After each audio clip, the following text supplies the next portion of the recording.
Assalamualaikum teman-teman, kami dari kelompok 5 akan mempresentasikan hasil diskusi online kami yang berjudul Perilaku di Sekolah dan Efek Pembelajaran.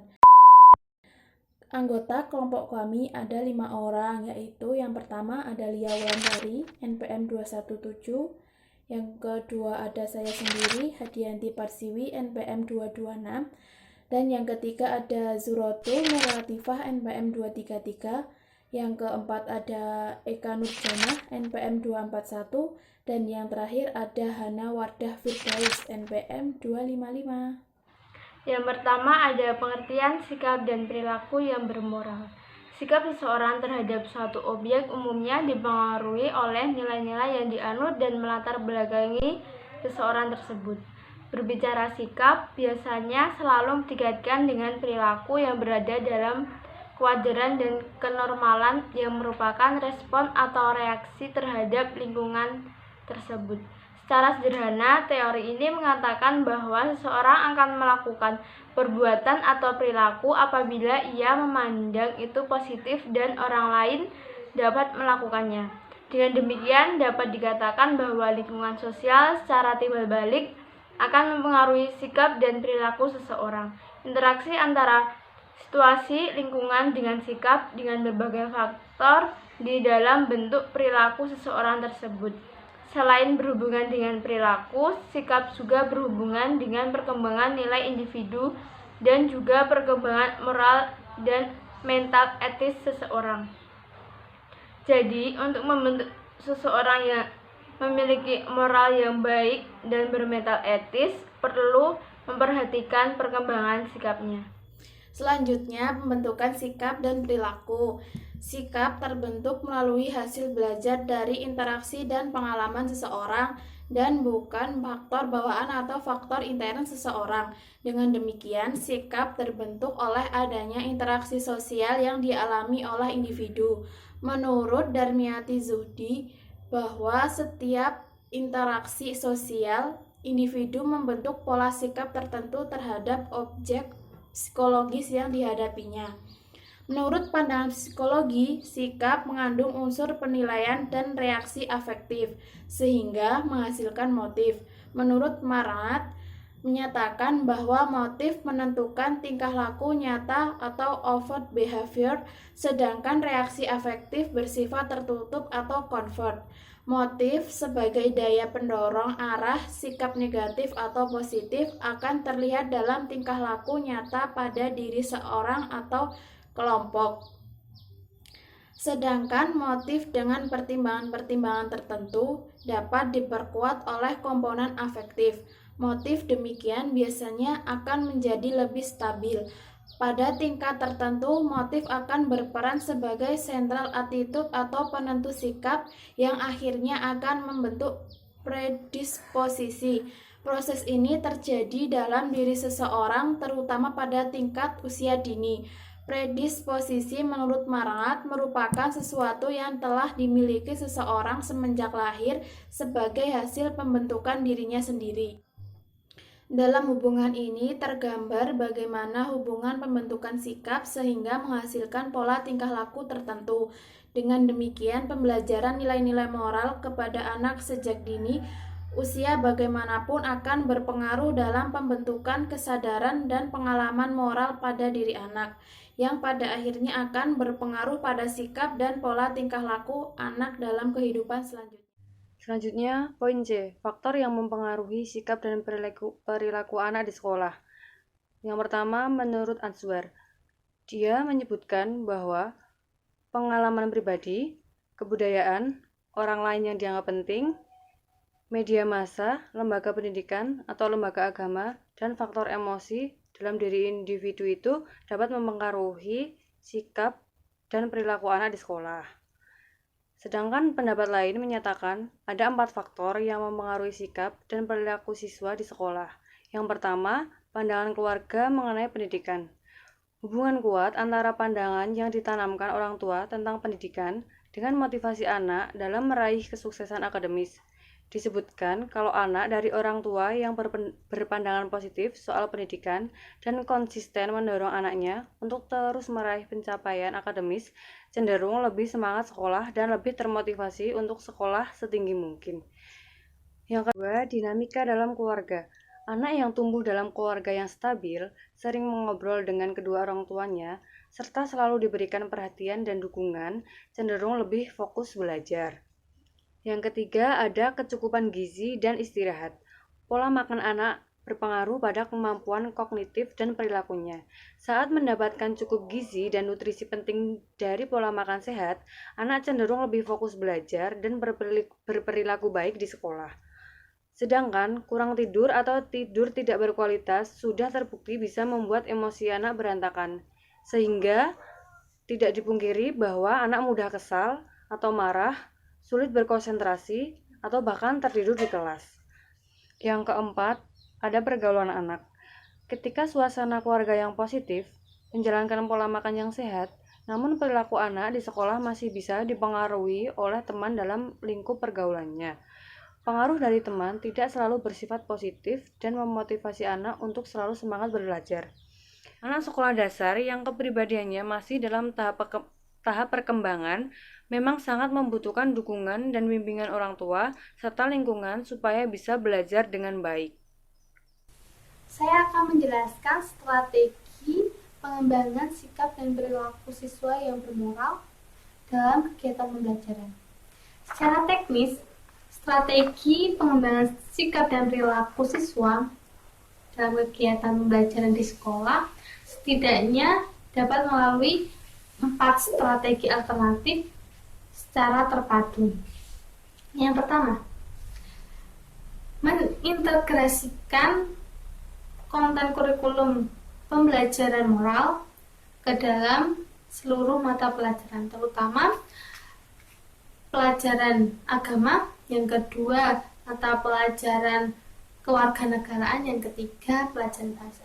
Yang kedua strateginya yaitu mengintegrasikan pembelajaran moral ke dalam kegiatan sehari-hari. Yang ketiga, mengintegrasikan pembelajaran moral dalam kegiatan yang telah diprogramkan. Yang keempat, membangun komunikasi dan kerjasama antara pihak sekolah dan juga pihak orang tua peserta didik. Berkaitan dalam implementasi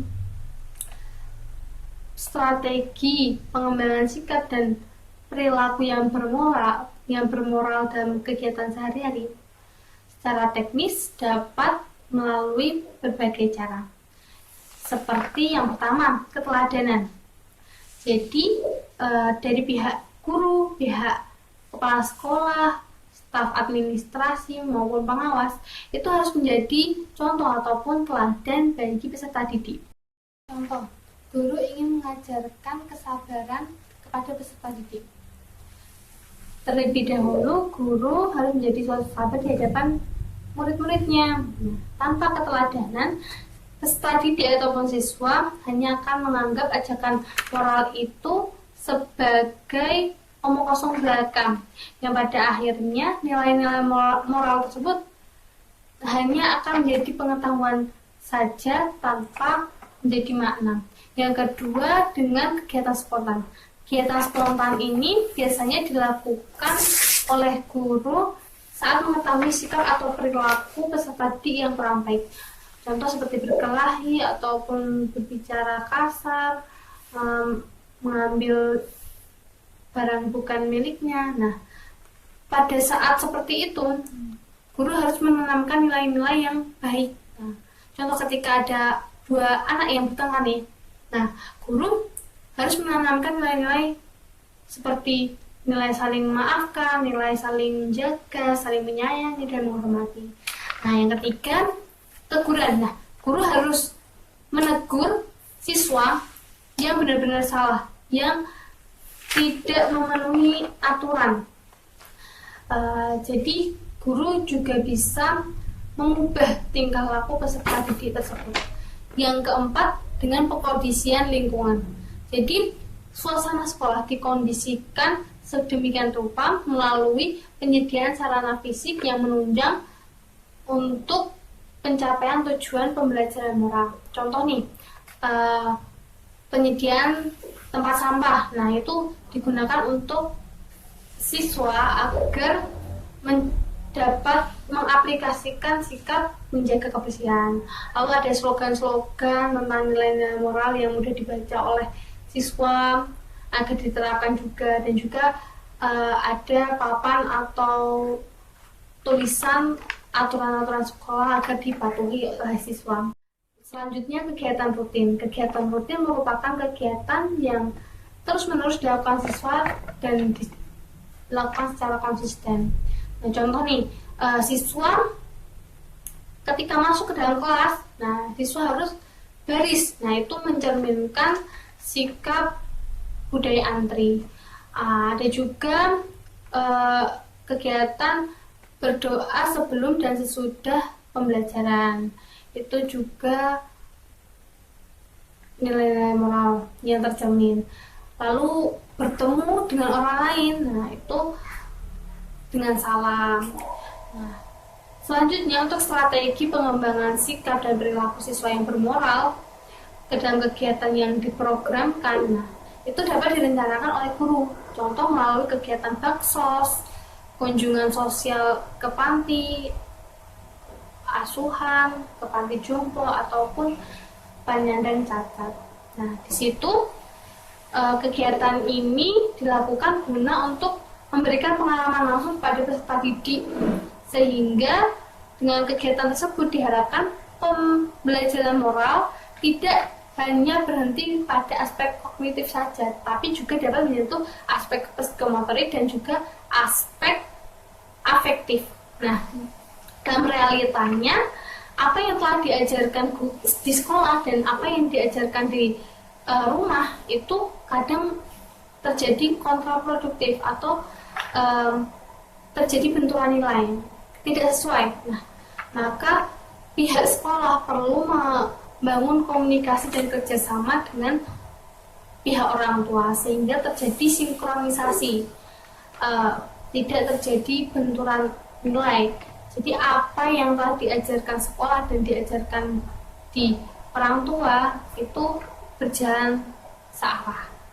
Saya Nawada Firdaus, NPM 255 akan menjelaskan tentang pengaruh perilaku belajar terhadap hasil belajar. Proses belajar mengajar tanpa adanya kemauan dan semangat dari salah satu pihak atau kedua belah pihak, yaitu pengajar dan subjek ajar, akan memberikan pengaruh negatif pada suasana belajar mengajar yang sedang dilakukan. Pada akhirnya, hal tersebut akan menghambat pencapaian tujuan pembelajaran, yaitu menghasilkan siswa yang dapat memahami serta mengaplikasikan nilai-nilai pembelajaran yang sebelumnya.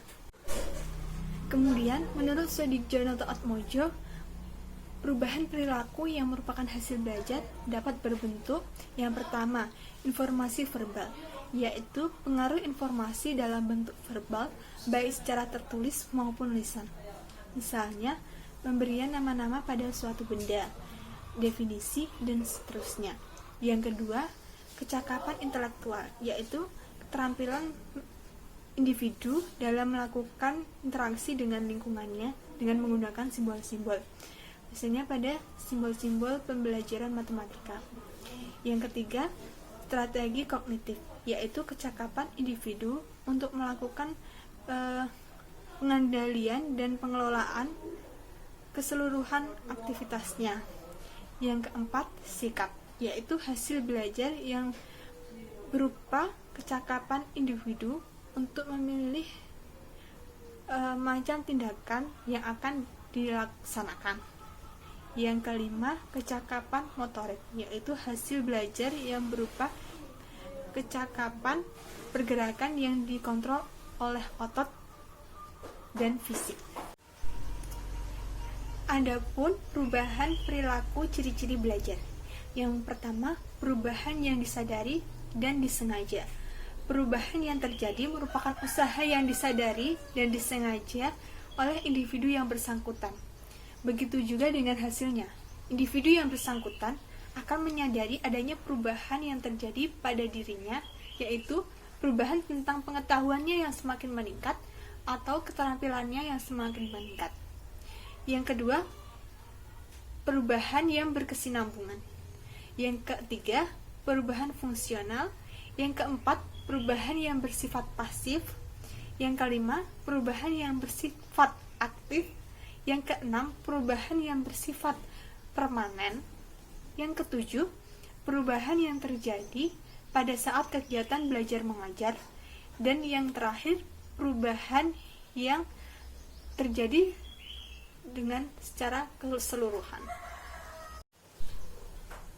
Kemudian, sikap atau perilaku siswa. Sikap atau perilaku siswa dapat dibentuk dengan berbagai macam cara. Yang pertama, melalui imitasi. Peniruan ini biasanya terjadi akibat disengaja ataupun tidak disengaja oleh siswa. Yang kedua, melalui sugesti. Seseorang atau siswa membentuk sikap terhadap objek yang tidak jelas dan tanpa adanya alasan. Di sini semata-mata hanya untuk meniru orang lain. Yang ketiga, melalui identifikasi. Di sini seseorang atau siswa meniru orang lain atau suatu kelompok tertentu, disadari atau tidak disadarinya. Sekian presentasi dari kelompok kami. Apabila ada kurang lebihnya, kami mohon maaf. Wassalamualaikum warahmatullahi wabarakatuh.